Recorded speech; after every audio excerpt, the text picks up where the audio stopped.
So we're going to try to do a bit of an interactive thing this morning. It's a small portion of the talk, so I hope this works. We have tested it down here, and it worked, and I've tested it, beta tested it with the alpha dog over there, Joel, so some of the questions have changed, Joel. So, yeah, okay.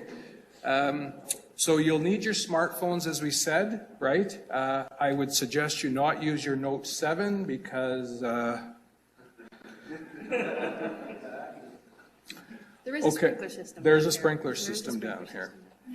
You can also text in, but I don't think the texting consistently works down here with the network, so log into AHS Restrict, and I will show that website for you to access once again before we get to the interactive component. So Angela and I are going to talk to you this morning about ARDS and cardiac surgery, which we almost never see, but actually we probably do, right? And we may or may not recognize what's happening. So we're not going to give you a detailed physiology talk. I know everybody's really keen to learn about respiratory mechanics at 7 o'clock on a Friday morning, so we're going to disappoint you. You're not going to get that. We are hoping to give you a few pointers and pearls and just raise awareness about certain concepts, some of which you are already familiar with, and if you're not, don't admit it, and some which you will not be familiar with.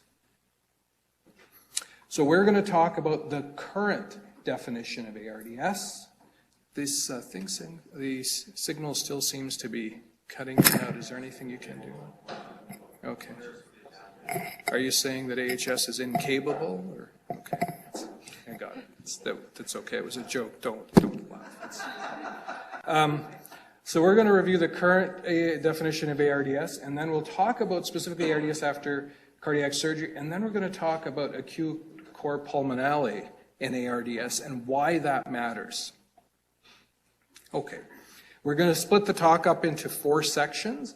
Well, just a very brief general overview of ARDS, and then we'll talk about some concepts that are relevant in cardiac surgery particularly, and then we're going to talk about the right heart failure. Okay. So if everybody logged in to AHS Network, go to this website, polev.com/Gurmeet Singh 422. Okay, if everybody's ready. Now this is going to take a second or two to access the interwebs. Here we go. Remarkable. Okay, so the first question is, has everybody managed to find that website? Like, has it popped up on your browser, a question? Yes? No? Somebody? Yeah, you got it? Oh my God, this might work. Okay. So can you define acute lung injury? Can you just write out the definition of acute lung injury, and we'll wait for your responses to come up. Don't be shy, they're anonymous, but your responses will display on the screen. Apparently not on this screen, which doesn't work, but on this screen, which does work.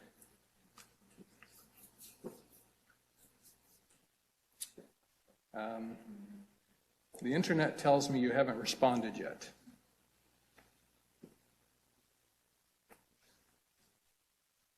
Oh, there we go. So, bilateral infiltrates, PF ratio less than 150 or less than 200. Somebody's talking about a wedge less than 15. Damage. Oh wow, you guys are really thorough. Look at this go. Okay. Yeah, so this word cloud is how my brain works too. Everything's all just jumbled up. So, okay, we'll try to provide you some clarity on the definitions here in a minute. Non-cardiogenic. Secondary. PEEP of 20. Okay. All right, we'll go to the next question. Has the question popped up on your smartphones now?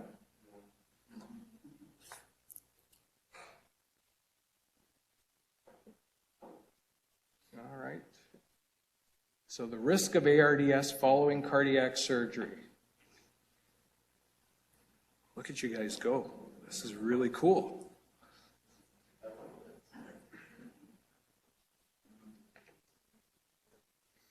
All right. So Angela is recording your answers, and then we'll discuss these, hopefully answer some of these questions for you going forward. Okay. Looks like some people have changed your answers. Okay, good. We will go to the next question. What is the risk of mortality if you acquire ARDS following cardiac surgery? So what's the risk of dying if you get ARDS after cardiac surgery?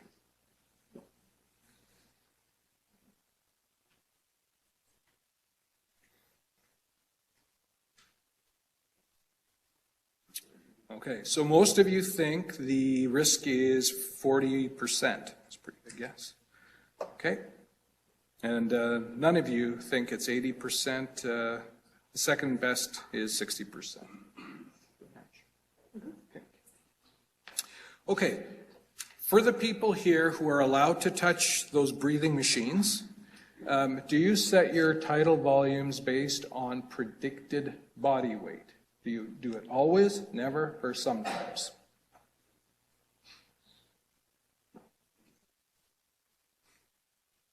I'm always suspicious of the people who say always because, yeah. And those that say never are probably a little more honest than the always. Okay, so 56% of you say sometimes. About a little over a third of you are always rigorous about this principle. So that's great. Got it, Ange? Okay. All right, so I'm going to ask you a little bit of a math question here. And yes, you can use your smartphones, unlike the new Alberta curriculum for mathematics. So intraoperative tidal volume. Okay, so you're ventilating a 100-kilogram woman who is 163 centimeters or 5'5". She's undergoing cardiac surgery. Okay, what tidal volume would you set for her?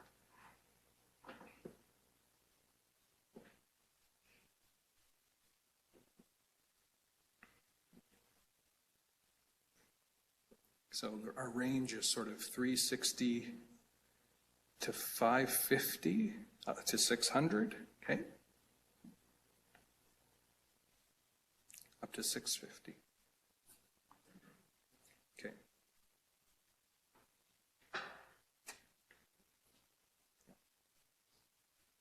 Okay. So, acute right heart failure in ARDS, how frequently does it occur if you are using lung protective ventilation strategies? How frequently do you see acute right heart failure? Remember, the key part of the question, lung protective ventilation strategy. Wow. Good spread. And people are changing their minds.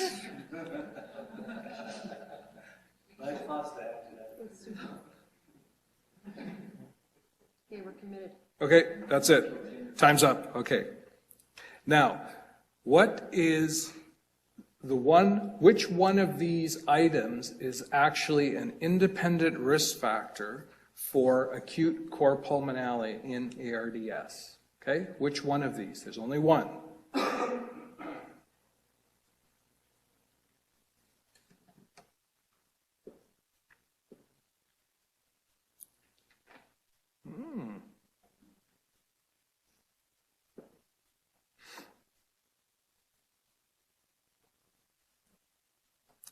Locked in, Ange? Okay. Oh, somebody's trying to change their answer. Both? No, can't do it. Okay, so somebody got ahead of us. Should all patients with ARDS have a screening transesophageal echo for acute cor pulmonale? Oh, it's a very dynamic race. Yes, no, people are oscillating, people are vacillating. Okay, we're going to lock it in there, 29 to 71. Okay. Okay, good. So that was the hard part. I'm going to give you a hint. We're coming back to those questions at the end of the presentation. Okay. So we'll talk about ARDS first. So the definition, the clinical definition of ARDS was actually established in 1994 by the American European Consensus Conference. And as you can imagine, through time and through research, numerous shortcomings were identified. We're not going to get into all those shortcomings. But what you may be aware of is that in 2012, I truly am living in the past, there was a new definition proposed for ARDS in Berlin. And oddly enough, they decided to call it the Berlin definition. Of note, we no longer talk about acute lung injury, right? In the past, we had this PF ratio range of where we would label patients as having acute lung injury. What we define now instead is mild, moderate, and severe degrees of ARDS based on the PF ratio. So if your PF ratio is between 200 and 300, that's considered mild ARDS, provided that you have at least a PEEP or CPAP of 5 centimeters of water. If your PF ratio is between 100 and 200, then you're talking about moderate ARDS. And again, you have to have a certain degree of PEEP associated with it. Whereas severe ARDS is less than 100 for your PaO2 to FiO2 ratio. Things about the timing, so it's within 1 week of a known clinical insult, are part of the definition, and bilateral opacities that are not explained by effusions or cardiogenic etiology. Those are kinds of things, or at least not completely explained by cardiogenic etiology, are required to fulfill the operational definition of ARDS. This is something that I wasn't familiar with, but apparently this is a thing in anesthesia, that the surgical lung injury prediction model, and this is version 2, published by Core et al. In Anesthesiology in 2014. I see many of you nodding knowingly out there. You didn't read this paper either, did you? And there's a number of established risk factors through modeling that have been shown to incur a high risk of ARDS. Not surprisingly, sepsis, high-risk cardiac surgery, emergency surgery. All of these things are intuitive, but the role of liver failure is important. And if you see a tachypnic patient, so with a respiratory rate of just below 30 or over 30, and if their FiO2 is over 35% and their SATs are 95%, these patients are at risk for lung injury. And I'm sure that you guys in your general work anesthetize a lot of patients who fall into that category. So they are probably more susceptible to lung injury than we thought. Everyone in this room is familiar with what we call VILI, but we don't. So this is interesting, right? We've always called VILI ventilator-induced lung injury. Some authors say we should say ventilation-induced lung injury, and the latest proposal is that, we should call it VALI. It's ventilator-associated, because the ventilator is really not all that bad for you. So it's either VILI or VALI, but the point is that using that machine creates stress. And the stress comes from tidal volume, driving pressure, flow, and respiratory rate.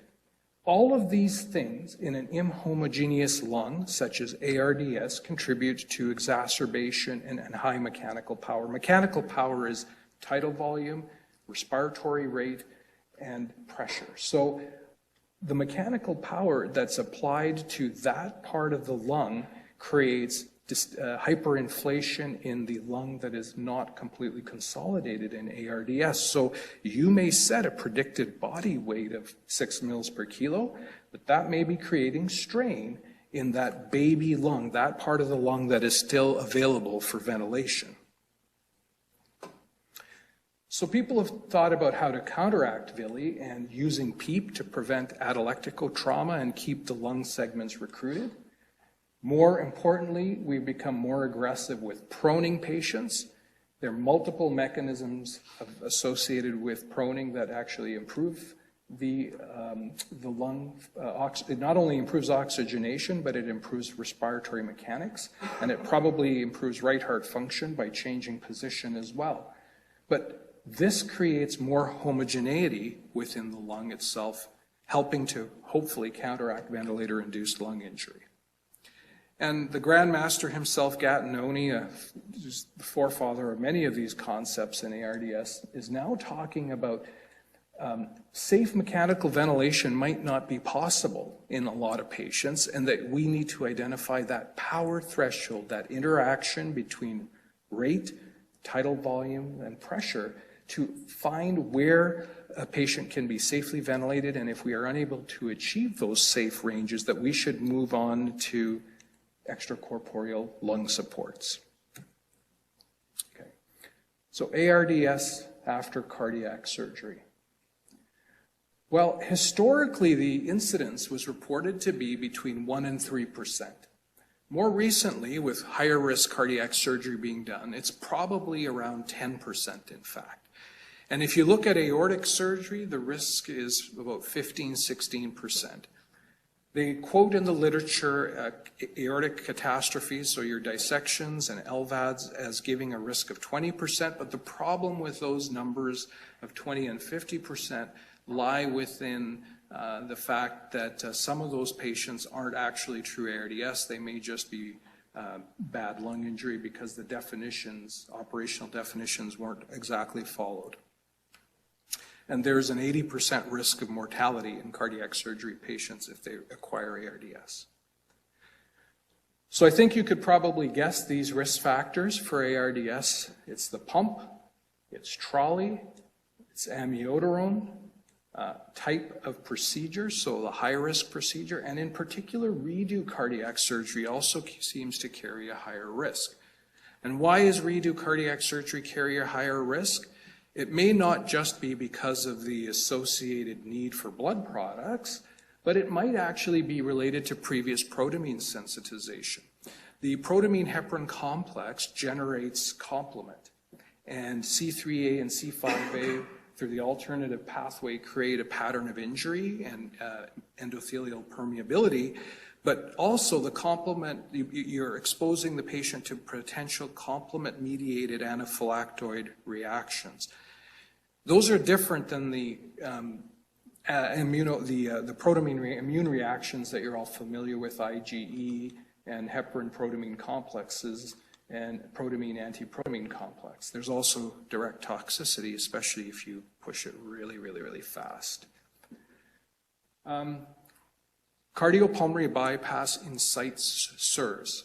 It does this through the alternative pathway of complement activation, generating C3a and C5a, and then activating neutrophils, which then become sequestered within the pulmonary circulation. This goes on to promote lysosomal granular release of elastase and myeloperoxidase. I really wanted to put the chemical formula up here for you, but I thought that's probably a little bit too much at this hour of the morning. And then you get your leaky capillaries and your diffuse pulmonary injury. These problems are all exacerbated by low cardiac output, right? So low cardiac output syndrome instigates splanchnic hypoperfusion, which results in transient gastrointestinal ischemia. The end result of this is endotoxin release, and there are patients identified who have interleukin-18 and interleukin-6 gene polymorphisms, and so they're more likely with the bacterial endotoxin release to actually have ARDS as a consequence. Everybody in this room knows the definition of trolley, so within 6 hours of transfusion, you get hypoxia and bilateral pulmonary infiltrates. So how do you sort that out in cardiac surgical patients? Well, it's hard because if there's an alternative risk factor or the temporal relationship isn't completely clear, we call these patients trolley coming out of the operating room, but probably it's better to refer to them as possible trolley or transfused ARDS because we're not really sure that that's the etiology. Historically, we said that about 2 to 3% of cardiac surgery patients would get trolley, and the mortality is widely variable between 5 and 25%. It requires 2 hits, like most good models in medicine that have no science behind them, and so you need the inflammatory event of the pump to activate and sequestrate your neutrophils followed by blood product transfusion, giving you the antibodies and other factors, and the consequent neutrophil-mediated endothelial injury. The Cleveland Clinic, Colleen Koch, very nice paper, which showed that 65% of patients after cardiac surgery developed a PF ratio of less than 300, right? So that's meeting the definition of ARDS. But 64% of non-transfused patients also had a PF ratio of less than 300. So it's likely that our operational definition for TRALI is not very accurate or insufficient, at least, for this patient population, right? Surgical technique can actually affect the lungs, believe it or not, who knew? But OPCAB is a bit controversial because certainly in OPCAB, patients achieve a lot more hemodynamic instability, a lot more fluid is given, and they've actually shown impaired respiratory compliance for at least a number of weeks after cardiac surgery off pump. On the other hand, they do tend to get extubated faster, and there is no actual demonstration of increased pleural effusion. So we really don't know the effects to any depth. Using the IMA retractor will actually reduce lung volumes for up to 3 months after surgery. Okay. And open versus closed pleura. Opening the pleura results in increased bleeding. Let me rephrase that. I think that opening the pleura is associated with increased bleeding. I don't necessarily know that one follows the other, but certainly those patients have increased pleural effusions, increased interventions for those effusions, and have more complications, pulmonary complications. So, opening the pleura does not help these patients. Things like cell saver to reduce the interleukins that are being generated through retransfusion of shed blood. Leukocyte filtration. Leukocyte filtration, interesting concept, is not shown to change clinical outcomes. Ultrafiltration, whether it's zero balance ultrafiltration or modified ultrafiltration, great in theory. No clinical benefit demonstrated.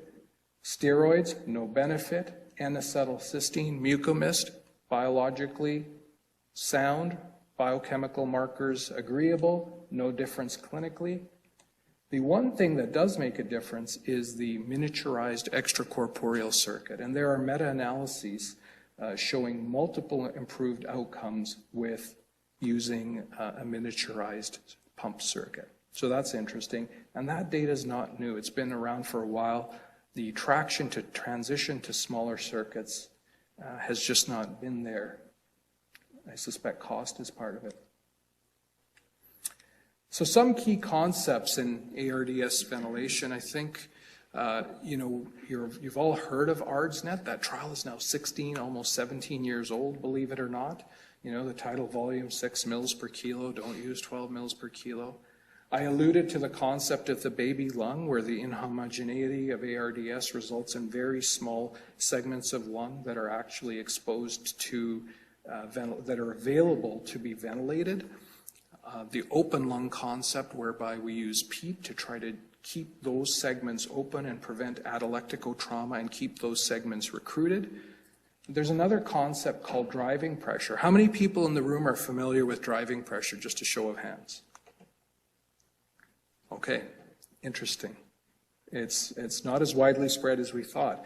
And that's fair enough because this is a relatively newer concept that lacks randomized clinical trials, but has a lot of retrospective data and meta-analysis data behind it, and I'll show you that. Driving pressure, so it's the change in pressure, which is defined by the change in the tidal volume, defined by the total respiratory system compliance. For people like me, it's much easier to remember that it's just the difference between the plateau pressure and the PEEP, okay?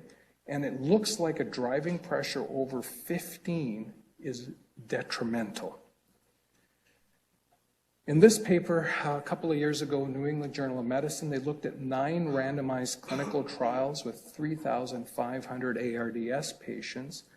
And what they found was it wasn't the tidal volume or the PEEP that actually changed mortality. So let's just walk through this. So these patients had a constant PEEP. And for every constant PEEP between these different groups of patients, the driving pressure increased. And as the driving pressure increased, it looks like this is about 15 here. You can see that's where the mortality goes up. So as long as the driving pressure is below 15, you're fine. And once the driving pressure rises above 15, the mortality starts to rise, and that's at a constant PEEP. If you look at the next one where they actually match the driving pressure, so driving pressure is constant, and the PEEP is adjusted to maintain that driving pressure of 15, there is no change in their mortality. So that's compelling. And here, where they matched the plateau pressures, and the PEEP is changing, and the driving pressure is changing, as the driving pressure rises with trying to maintain the same plateau pressure, the mortality is higher. So a high plat pressure may not be the worst thing in the world if you're maintaining a driving pressure, and a low PEEP might not be the worst thing in the world if you maintain that driving pressure. So that is a newer concept that we're going to need to start to think about. For intraoperative ventilation for the anesthesiologist, 10 plus mils of kilo, it's been shown quite conclusively to prolong mechanical ventilation, to incur hemodynamic instability, to be associated with renal failure, prolonged ICU lengths of stay, and multi-organ failure. And as you might imagine, women and obese patients are more likely to be ventilated in an injurious fashion. There's mounting evidence in the anesthesia literature for using low tidal volumes. This is not only based on observational data, but randomized clinical trials and now a couple of large meta-analyses. There are fewer complications and progression to ARDS, so intraoperative ventilation matters. In this latest meta-analysis from Lancet Respiratory Medicine, the driving pressure was examined in patients being ventilated for general anesthetic procedures, okay? And these authors refer to the driving pressure as a unifying parameter and tell us that it's applicable to the injured, non-injured lung, and it's applicable to intraoperative ventilation. They argue that the plateau pressures and PEEPs should be intraoperatively routinely measured, as should the auto PEEP, to factor in and try to achieve a safe driving pressure. The driving pressure during intraoperative ventilation is independently associated with the development of pulmonary complications, and no other ventilatory parameter is. Now, we did that little quiz at the beginning to try to see how you set your tidal volumes. This is the formula. You may wish to remember this for the post-test. So for men, Take a picture. yeah. So for men, here you go. If you're doing it in centimeters, and women, here's the formula.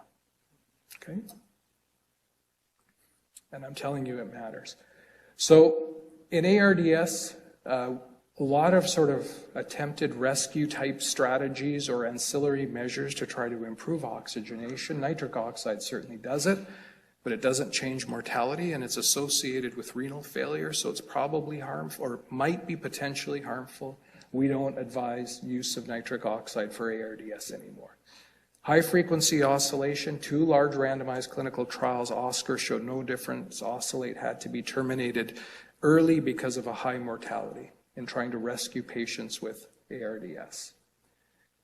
Things that are helpful, proning, early proning within 48 hours, use of neuromuscular blocker for the first 48 hours. It doesn't increase weakness, and it improves probably just not only respiratory compliance, but helps you with that baby lung and not delivering injurious volumes to that part of the lung.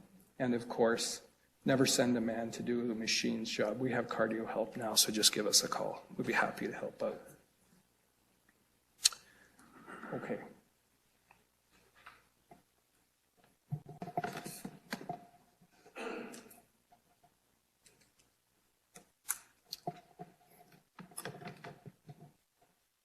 Okay, so now we'll flip over to my portion of the talk.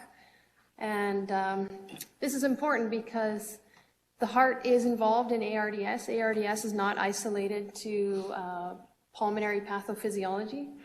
And circulatory failure in ARDS is common, and it's also an independent risk factor associated with mortality in ARDS patients. So the circulatory failure of ARDS is multifactorial. There's a lot of different mechanisms that interplay with each other. This isn't a talk on sepsis, but sepsis certainly does play a role in the circulatory failure of ARDS, as do the adverse effects of mechanical ventilation, as well as pulmonary vascular dysfunction and pulmonary hypertension. So sepsis, as we all know, is a distributive hypovolemia, and it's secondary to vasoplegia. And a certain percentage of these patients will have myocardial depression or a cardiomyopathy. In terms of the adverse effects of ventilation in these patients, it is the interplay between the pathophysiology of ARDS and the function of mechanical ventilation. And this results in a non-homogeneous distribution of that delivered tidal volume or ventilation. And you get these areas within the lung with alveolar overdistension and areas of de-recruitment. And both of these lead to an acute increase in RV afterload. Alternatively, high airway pressures are also associated with obstructed venous return, and this decreases your preload. So you have a high afterload in the RV, a low preload in the RV, and this sets you up for circulatory failure. So pulmonary vascular dysfunction, Zappel and colleagues in 1977 actually described pulmonary vascular dysfunction in patients with ARDS. And again, there's multiple mechanisms involved with the dysfunction that can be associated with intravascular obstruction, secondary to microthromboembolism or endothelial edema. These are more likely in the septic patient. There's also remodeling and reversible muscularization of non-muscularized vessels within the pulmonary vascular bed. There's mediator-driven vasoconstriction, and we all know this. We always talk about this in anesthesia. So in patients with RV strain, you want to avoid hypoxemia, hypercarbia. Hypercarbia actually is quite a potent pulmonary vasoconstrictor. And I've seen this, we've all seen this, I'm sure, in the OR when we've got live echo, and that if we blow down our end-tidal CO2, we actually get visual improvement of RV function right before our eyes in real time. And then there's also endothelians, thromboxane A2, and leukotrienes that also mediate vasoconstriction in the pulmonary vascular bed. Mechanical obstruction is also at play, so you have areas of consolidation, areas of atelectasis, and then increased lung water that actually are a physical compressive force on the vasculature itself. So what we're going to talk about today, like I said, this isn't a talk on sepsis, so it's the interplay between this pulmonary vascular dysfunction associated with the pathophysiology of ARDS and the therapy that we need to use in patients with ARDS that leads to what's been coined ventriculo-arterial decoupling. So basically, there's an acute rise in RV afterload that results in an inability for the RV to eject into the pulmonary vascular circulation. So normally the pulmonary vascular circulation is a low pressure, high capacitance bed. In ARDS, this changes to a high resistance, low capacitance bed, and this leads to acute cor pulmonale. As well as because there's obstruction to RV ejection because of the high afterload, you get acute RV dilatation and diastolic dysfunction because of that. So acute cor pulmonale has both a systolic and diastolic component. So we've all seen this diagram before. So normal heart, normal conformation of the right and left ventricle, but an acutely overloaded RV, you get dilatation. So the response of the RV to an increase in PVR, because it has very little systolic reserve or capability, is to dilate. And when it dilates, the interventricular septum impinges on the cavity of the left ventricle, inhibiting or reducing the ability of the LV to receive blood in diastole. And this is the phenomenon, and this is all, of course, constricted within the pericardial sac. This is the whole idea around interventricular interdependence. So this sets you up for this phenomenon where you get what some of us call the RV spiral or the RV circle of death. So you get acute cor pulmonale, and this leads to a decrease in pulmonary venous return, compression of the left ventricle by RV dilatation. You get a decrease in the left ventricular ejection, which decreases your coronary blood flow. So the RV becomes more ischemic, you get worsening of your cor pulmonale, and it's just this vicious circle. So on the alternative, there's another feedback loop. With a dilatation of the RV, you get an increase in your wall shear stress, which further decreases your coronary blood flow, and these basically just feed each other in a negative fashion. So, and there's overwhelming literature out there that says in acute cor pulmonale, the therapy of choice in terms of catecholamines is norepinephrine because of its ability to increase coronary blood flow. So, cor pulmonale in ARDS is the most severe form of right ventricular dysfunction, and it's secondary to an acute increase in RV afterload. And prior to the introduction of ARDS-net ventilation strategy, this acute cor pulmonale was seen in 60% of patients, and now, despite low volume ventilation, it's still present in approximately 20% of patients. Sorry about that. Severe cor pulmonale is in and of itself an independent risk factor for mortality, and this is 60% versus 40% in patients with non-severe cor pulmonale and no cor pulmonale. So there's a group of French intensivists that have dedicated their life's passion to the right heart in ARDS and have published numerous papers on cor pulmonale in ARDS. Recently, just this year, this is an article published in 2016, Intensive Care Medicine, and this is looking at patients with moderate to severe ARDS and the development of cor pulmonale, looking at the prevalence, the predictors, and then they've been able to develop a clinical risk scoring system which may help guide some therapeutic choices. So they were able to determine, looking at 752 patients which were enrolled between 1994 and 2012 with moderate severe ARDS that were undergoing lung protective ventilation strategy. They all received a transesophageal echo within 3 days of the diagnosis, and it was found that 22% of these patients had acute cor pulmonale. And then looking at this data, they were able to derive and validate this clinical risk score. And you can see here that once you kind of have 2 or more risk factors, the prevalence of acute cor pulmonale increases significantly. And so based on this, they've recommended that if a patient has 2 or more risk factors, that they should have a transesophageal echo or echocardiographic study of some sort, TEE being more sensitive at looking for acute cor pulmonale. Of note, in that paper, they found that if you had a PF ratio of less than 100, there was a 50% prevalence of acute cor pulmonale. So it's an echocardiographic diagnosis.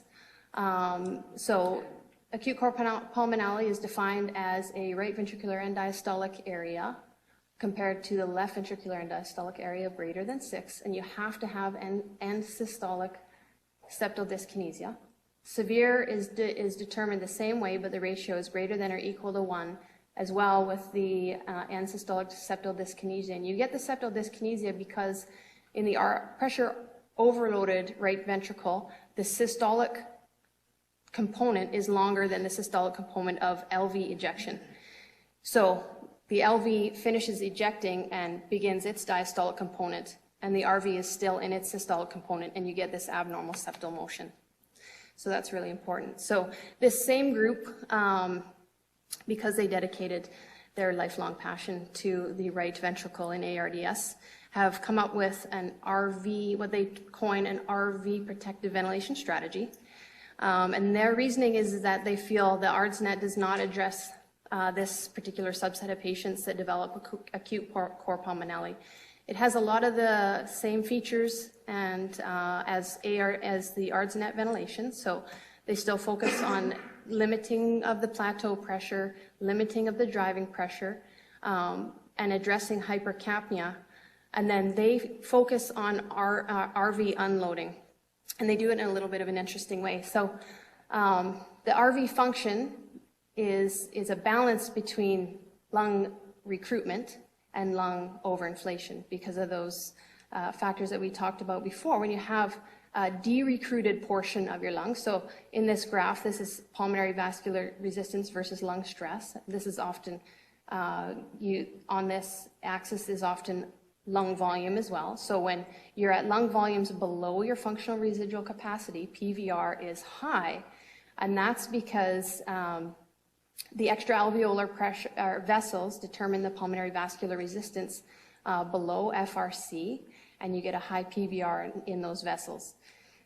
As you move along the curve here, you kind of hit this sweet spot where there's a balance between you're at kind of perfect amount of recruitment, and this is where your PVR will be at the lowest. And then as you creep up, you increase your tidal volume or the lung stress associated with various mechanical factors associated with ventilation, then you get into overinflation. And when you get an overinflated lung, you get dead space ventilation, so you get acidotic. And it's the alveolar vessels at this point that determine your PVR. And when you have an overdistended alveolus, those vessels no longer participate in receiving blood, and your PVR goes up. So as you move along this curve of recruitment to overdistension, there is this sweet spot is what they're targeting in their ventilation strategy. So their algorithm, I have to say, it's not yet validated in a randomized control trial, and it focuses on the pulmonary circulation and the RV at the center of decision making. So like ARDS-net, they limit their P-plats to less than 27 and their driving pressure less than 17. They look at wanting a PaCO2 less than 60, and then they titrate their PEEP according to RV function live on echocardiography. So this is the algorithm here, and you can see, so they start off with measuring their plats and their driving pressure, and then you basically follow this down. So you follow down the pathway, you look at your end tidal CO2 next, and if it's less than 60, then you can go on to titrating your PEEP. And if it's more than 60, then you increase your respirate, or you remove the heated moisture exchanger, which is a source of dead space ventilation on a ventilator, so that you can improve CO2 removal. And then you perform echocardiography and titrate your PEEP according to RV function. And that's because you want to hit that low spot of that curve where you're going to have the perfect balance of recruited lung. And if all else fails from there, then their recommendation is to consider proning the patient at that time. All right, we got to switch back. Yeah, because we have to do that.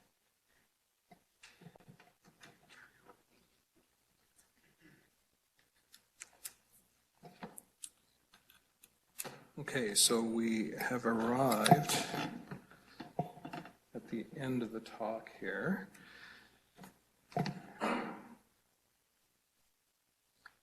Okay, so the key concepts are the intraoperative ventilation matters. I didn't get into the data, but there is a large meta-analysis about driving pressure in intraoperative ventilated patients, and it does make a difference. The hemodynamics in ARDS, Angela has very elegantly explained. And So the take home from the ventilatory part of it is that intraoperative ventilation actually does matter. And I see that the computer's not caught up with the animations yet, but there you go. So driving pressure is a new concept that's probably going to frame how we think about ventilating difficult patients going forward, and it is something that you should probably think about intraoperatively. The plateau pressure is something we're familiar with. We need to be more cognizant of that. Benefits of low plateau pressures and low tidal volume ventilation are probably directly derived from the relationship to the driving pressure, in fact. And PEEP, not too much, not too little. It's the Goldilocks PEEP, just the right amount.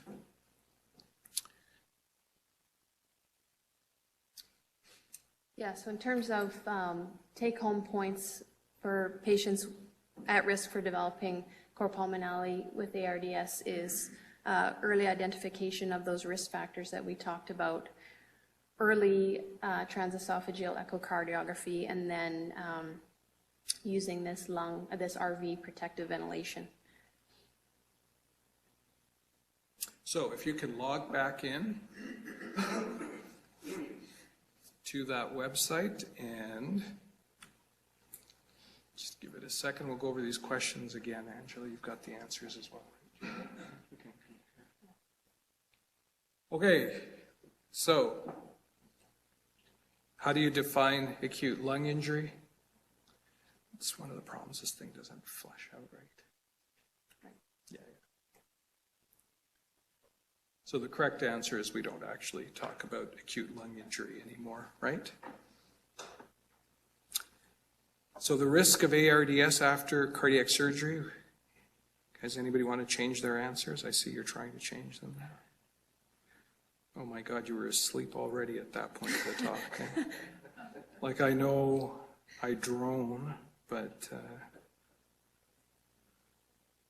okay, well that's better. He said. Okay, it's surpassed. That was my dad voice. Okay, that's good.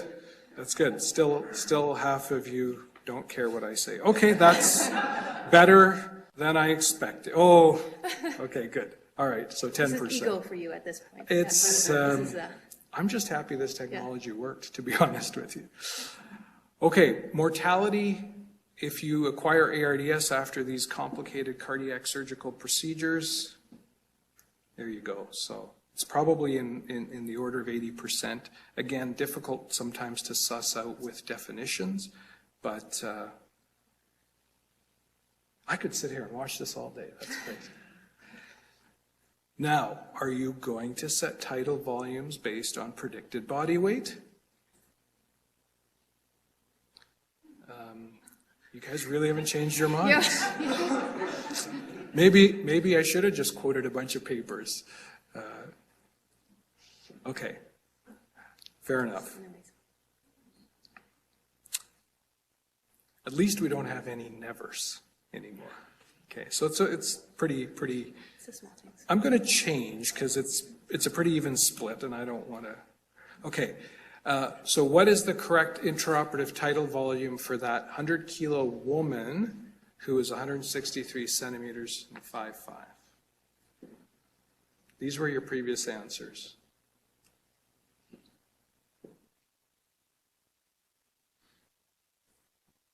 Here we go. That's more like it. So it's a lot smaller than you think, right?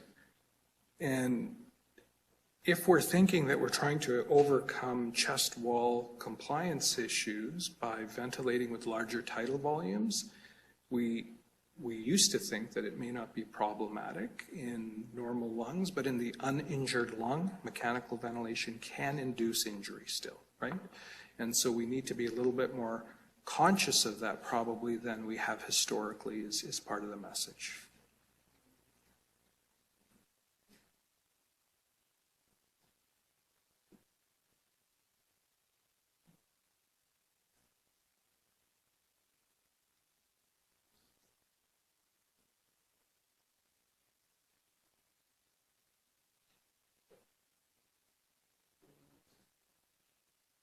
Okay, we're getting there. The answer is 20%. There we go, thank you, people. Okay, so independent risk factors for acute coronary pulmonality in ARDS. That was that list of independent risk factors that were fleshed out in that study. So is pneumonia as a cause, etiology not aspiration. The P-plat was significant in univariate data analysis, but did not persist and was not retained in multivariate analysis. So the P-plat, although it does matter, was not an independent standalone risk factor for acute coronary pulmonality. It was the PF ratio less than 150. So should all patients with ARDS have a screening TEE? No, we determined that from that study. So if you have 2 or more risk factors, then you have a 20% or higher chance of having core pulmonality, then you should go on to have an echo at that time. Okay. And that's where it ends. Any questions for Angela? I'm done. Do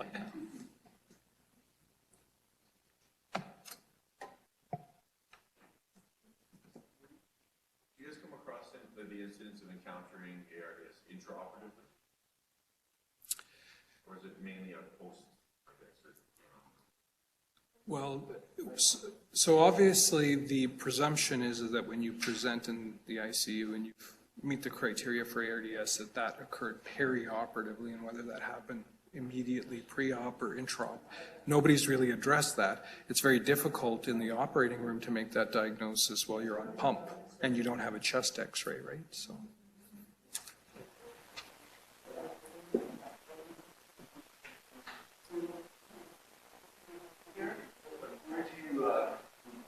What would you start with? What would you start at 10? Start at 12? Intraoperatively, you mean? You guys in ICU. Oh, okay. It really depends on a couple of things. So, number one, it depends on the degree of hypoxemia. It does to some extent depend on some of the patient size and body habitus. But increasingly, I think most of us are pretty cognizant of RV function, and we try to factor that in and not over distend or over PEEP those patients or use modes of ventilation that might incur RV dysfunction. We've seen in particular the most dramatic example of acute core pulmonality in ARDS would have been in 2009 and less so in 2013 with H1N1.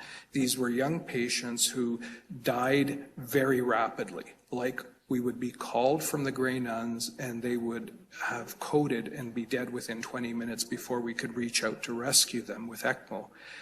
My observation, and I'm sure others have made this observation too, I just haven't seen it published yet, is that those patients that died very quickly, they were on very, very high PEEPs because they needed to be, and that was the correct strategy for H1N1, like PEEPs of 20. But when you reach that point, what we found is there was that subset that were very, very physiologically embarrassed. They were tachycardic, and to me that was a harbinger of acute core pulmonality and impending cardiac arrest. So you do factor in their hypoxemia, and then you have to factor in their RV function, as Angela's outlined. 10 or 12 is a very reasonable starting point. That's what we would use, yeah. On the anesthesia side, we have very little evidence. There's some evolving evidence to suggest that even a short period of protective ventilation in the OR can be beneficial. So, for instance, in an emergency laparotomy, which might go on for 4 hours, I know the evidence. What's your opinion? Do you think that in such a short period of protective ventilation can have long-term benefits? Yeah, I do. I believe that quite strongly, actually. I think that a lot of what we see in acute patients is that it's that golden window. If you are starting to incur injury within that hour, whether it's trauma, whether it's sepsis, whether it's evolving potential for lung injury in a septic patient undergoing a laparotomy, it's the inflammatory cascade that your body releases in that early phase that seems to have a pretty big impact going forward. The evidence is evolving. The meta-analyses are pretty clear. There is a large body of literature now to support the use of lower tidal volumes and lung protective ventilation strategies preserving a driving pressure less than 15. There's more evidence out there than I actually thought in the perioperative era. And I was actually surprised because I was not aware of that body of evidence before I went specifically looking for it. Do we have the definitive randomized clinical trial? No, we don't, but I do think that it's a continuum, and I think where the injury starts, it's best if we can ameliorate that.